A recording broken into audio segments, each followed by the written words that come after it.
سلام عزیزای دلم، خیلی خوش اومدید به اولین قسمت از سری آموزش‌های هنگ درام. خب خیلی مقدماتی و از صفر می‌خوایم، از صفر کلوین منهای 297 درجه وارد فضای آموزشی بشیم. هنگ درام ساز به شدت خوش صدا، به شدت خوش انرژی و تقریبا میشه گفت خود آموزیه. اما من تا مرحله‌ای که بتونید به هماهنگی نیمکره چپ و راست و خب موقعیتی ساز برسیم باهاتون همراه هستم. ببینید شیوه آموزشی که من قصدش رو دارم خیلی نوت محور و آکادمیک نیست.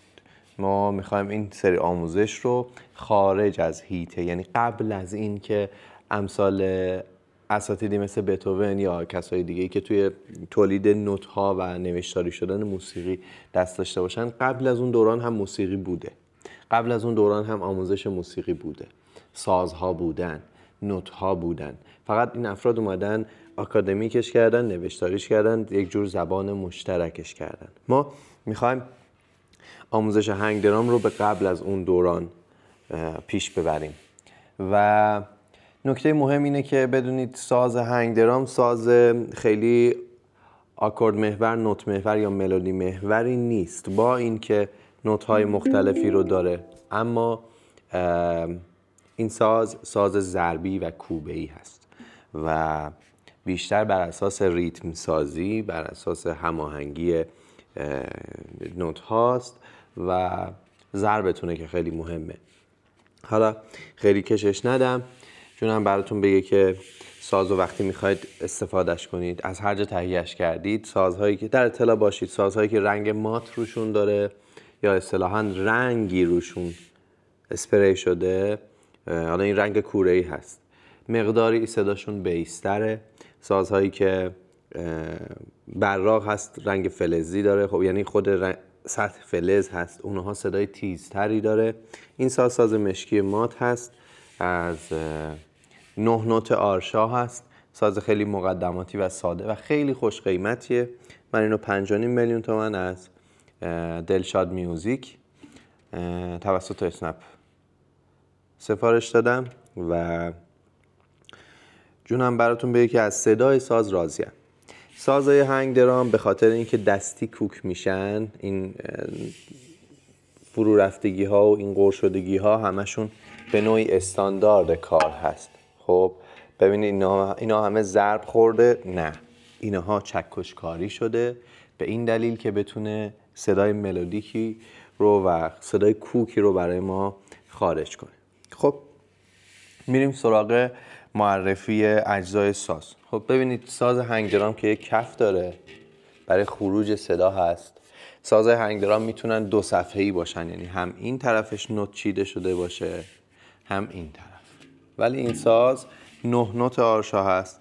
9 نوت یعنی اینکه 9 تا جای ضرب داره، 4 تا این طرف، 4 تا این طرف، یک دونه هم وسط. و بنا به نوع کوبش ما صداهای هر ضرب میتونه تا حدودی کم، زیاد، تیز یا بیس و حالتاش فرق بکنه. شما وقتی ساز رو گرفتید، همه سازها یک جای آرم دارن، یک جای نشونه دارن. اگر نشونه هم نداشت، این خب نشان تولید کننده است، اون نشان باید رو به رو باشه. 2 تا از بزرگترین نوت ها باید سمت خودتون باشه و اون 2 تای کوچیک رو به رو و حالت قرینه ای داشته باشه.